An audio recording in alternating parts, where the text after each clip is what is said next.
Okay, so this field trip today is the Bolsa Chica / Cornell Del Mar Little Corona field trip. So our very first stop here is an overlook of Bolsa Chica. So you can see in the background oil derricks pumping away. This at one time used to be a wetland, and it's pretty evident by the area just in the front here, the tules here. This is where nature's trying to reclaim the wetland. So what exactly is a wetland?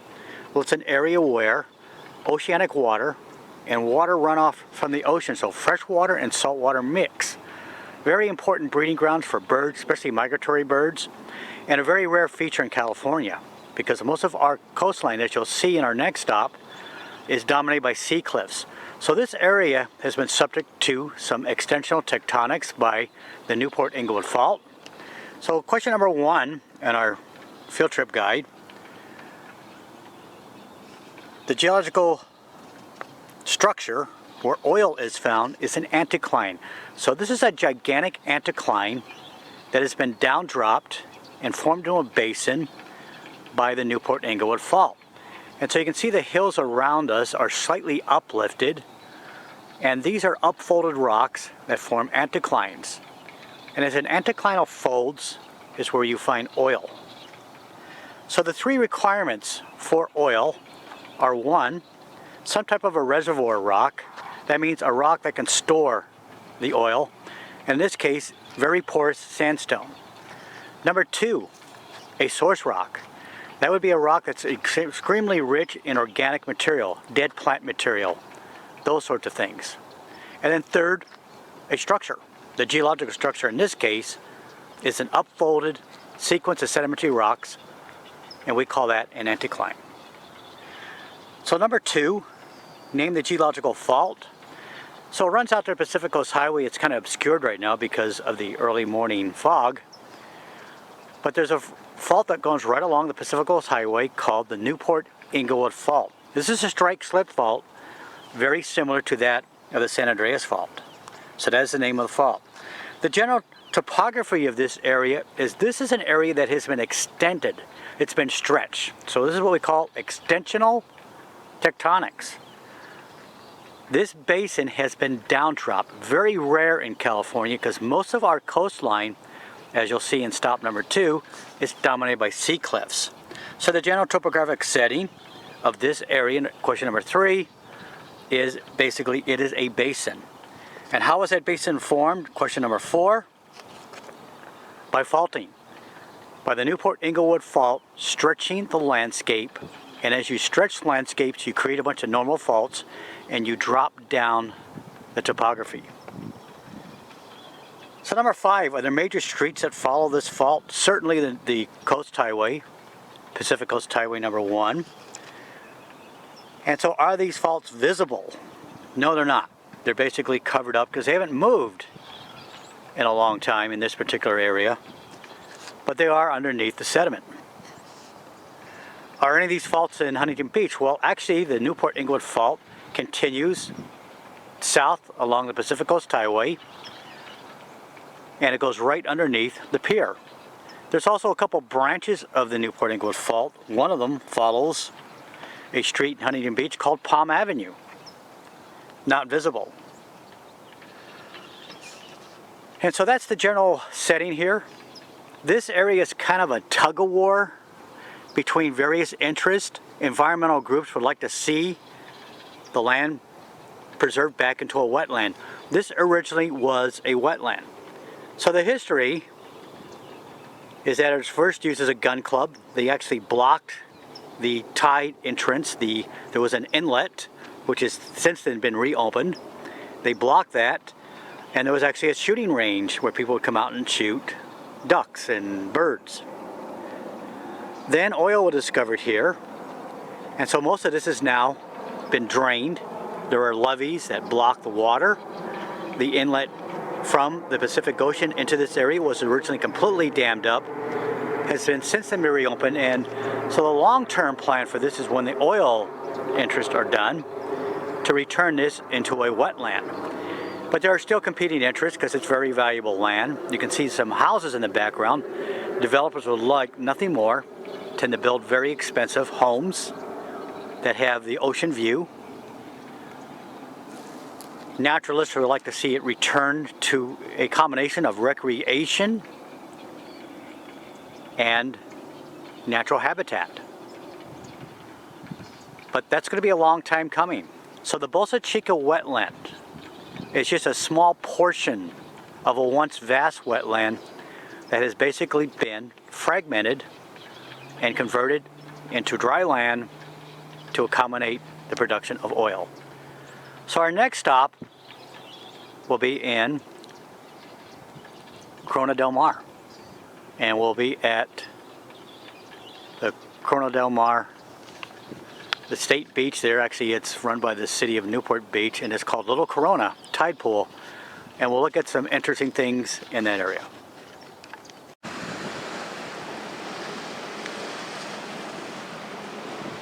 Okay, we're now at Cornell Del Mar Beach, and there are two different beach settings at Cornell Del Mar. So the geological setting here, this is a sea cliff, unlike our first stop. So this area has not been extended by a tectonical fault such as the Newport Inglewood fault. That fault actually lies further offshore. So in this setting we have two major beach types.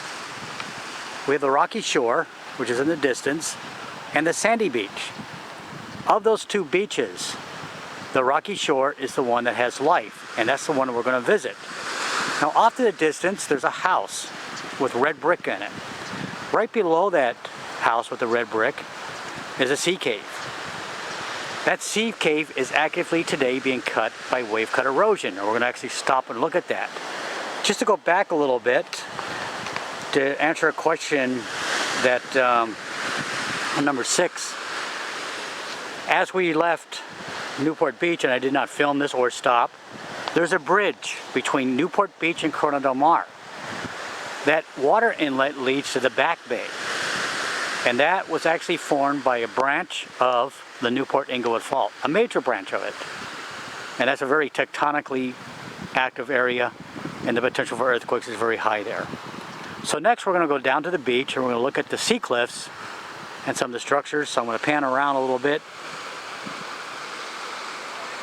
and we're going to talk about some of the geological hazards, and there are many. Off to the distance you can see the jetty for the Newport Beach Harbor entrance. So our next stop is at the bottom of the hill here. So we're now looking at the sea cliff, and these sediments are pretty well folded and contorted.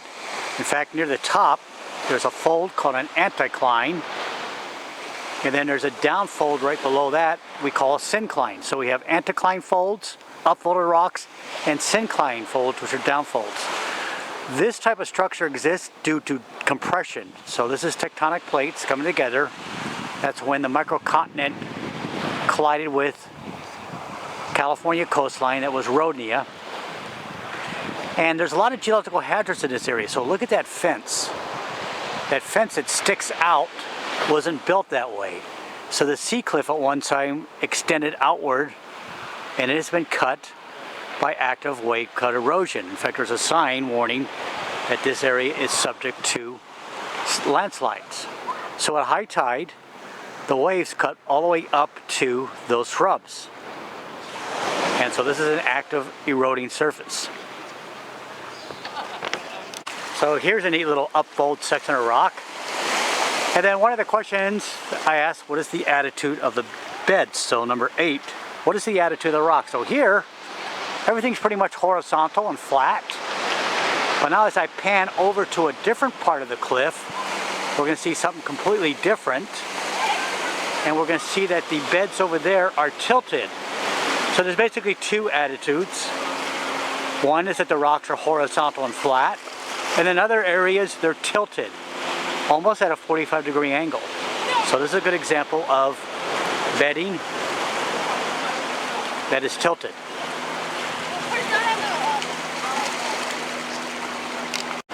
So this is a sea cave that lies right below that house.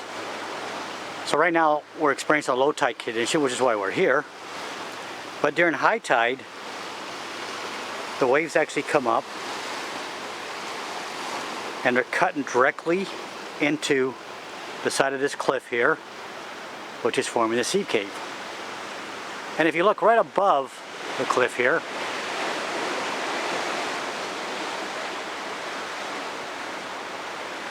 excuse me, see how the fence is being eroded back? But basically the fence line is where the cliff used to be. So the cliff is actually eroded back, exposing this fence. The very tall trees here, which are leaning this way, and you can see the roots extruding out, are in danger of falling. So they've got cables on them to temporarily keep those trees from falling back. However, eventually, nature's going to win the battle. And this cliff face, which is being eaten from underneath, creating this little inlet, this little sea cave here, is the process in which this cliff will fail. So of all the houses up and down the coast here, this is one that's probably the most vulnerable for sliding off into the ocean. So it's amazing how close people have to build their homes. Some of them built right at the sea cliff.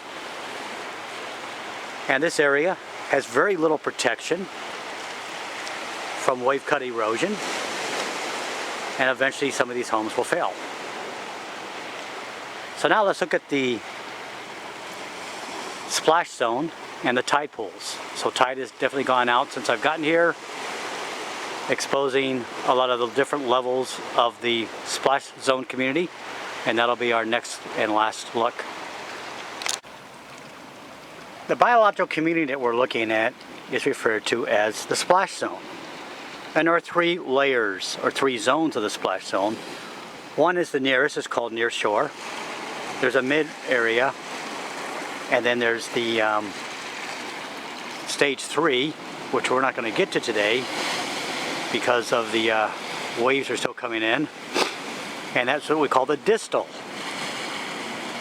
the most distance from the shore. And so in the splash zone, if we were here, or a place like this, during the Cambrian explosion, this is what the first life on Earth looked like. It was mostly non-vertebrate features, species that did not have any vertebrae, no backbones, no skeletal structures. They were mostly invertebrates. And that's the dominant area here. So what's interesting about this tide pool is that the life forms that we see today are similar to those that we saw during the Cambrian 540 million years ago. So very little has changed in that time, except the species, instead of being trilobites, are now being replaced by limits. There's rock crabs, there's a hermit crab crawling about, lots of turban snails.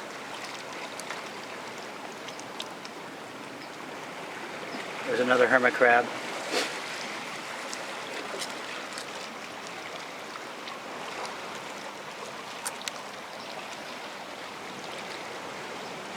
There's some red algae.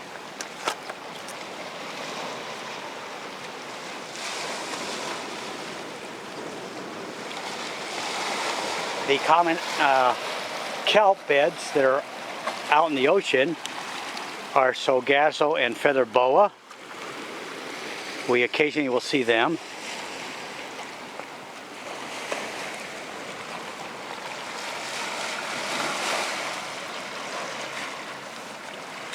Whole bunch of hermit crabs. So hermit crabs are the crabs as they grow larger, they abandon their shell for a bigger one, and as they get larger and larger, they get a bigger and bigger shell. So they almost seem to change houses. Trying to walk around through here. Very slippery rocks. Sorry for the sudden camera motions. So I'm going to try and get offshore just a little bit here.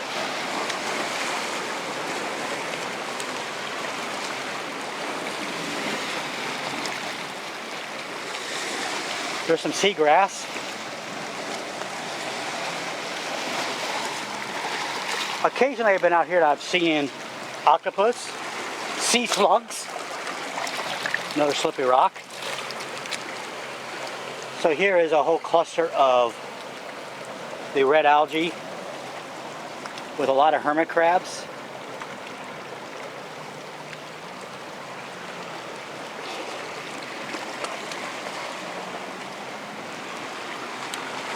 So these little tide pools here, there's some fish.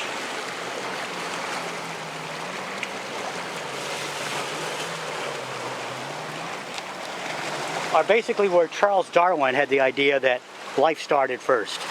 So Charles Darwin had one of his hypotheses that the early life would have started in a warm little pool like this, protected.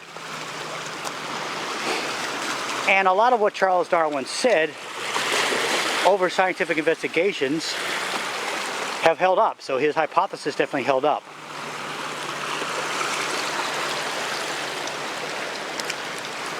So as we go a little further out, we're going to see some California mussels, some barnacles. Being a little careful here walking around. These rocks are really slippery. Here's a bunch of little mussels.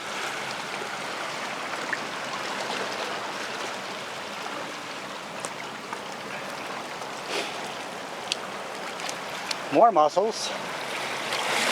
And then we start to see some barnacles. So barnacles are filter feeders. When they are submerged in water, they have little recepta that come out. They have little recepta come out and they actually filter feed.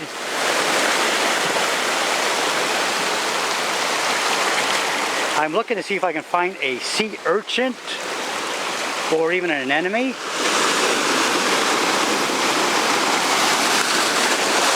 I don't think the tide's going to cooperate with me too much on this. Tide's supposed to be going out right now. I said supposed to be. Alright, we're going to higher ground.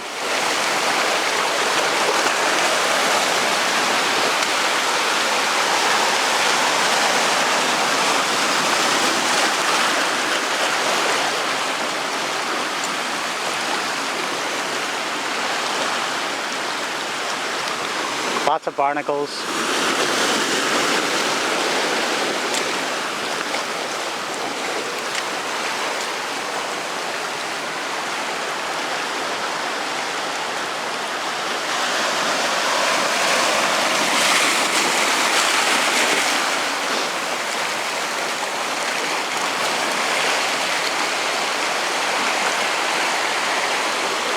I think I'm going to abandon this spot and go over to those rocks over there. Let's go out a little further and see if we can see some, at least a sea urchin.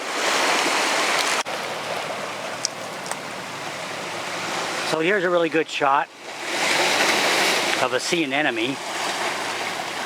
A couple of them clustered together. A lot of California mussels.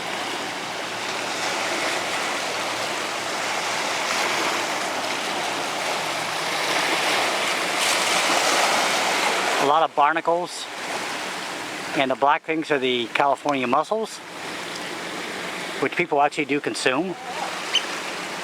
A lot of birds.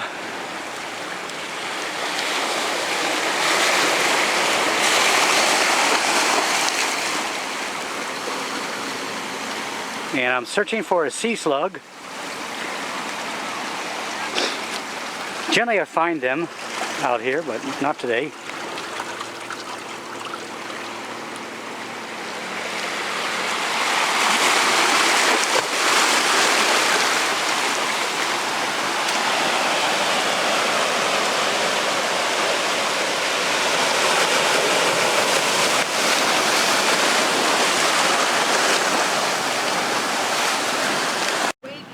So here is a piece of feather boa kelp that has washed up, and then right next to it is some seagrass and then some red algae. and an anemone over here in the corner.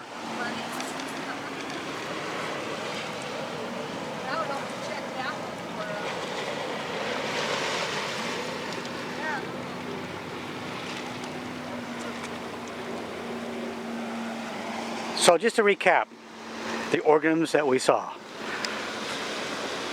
turban snail, hermit crab, sea anemone, lots of snails. Snails are everywhere. These little black things, they're very small, some of them.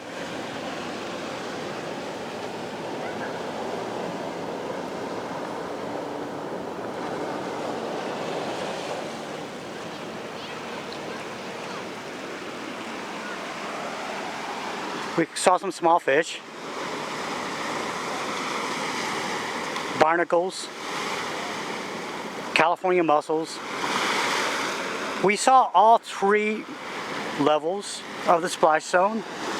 Couldn't get quite to the third one as nicely as we'd like to, but I would encourage you to come back out here and explore this area. It's really neat, especially at low tide. You can always find low tide by just looking at a surf chart. Numbers will be in red. And when you come out here, I would definitely wear shoes, and wear some shoes that allow you to walk in water. Vans seem to be the best. If they get wet, no big deal, but you definitely want to protect your feet. I would not come out here in sandals. You would definitely injure your toes, and I saw a guy actually limping away with a bloody toe. Try to crawl across these rocks in sandals. Yeah, not too smart. So we're going to conclude the field trip here. And this ends the Little Corona tide pool.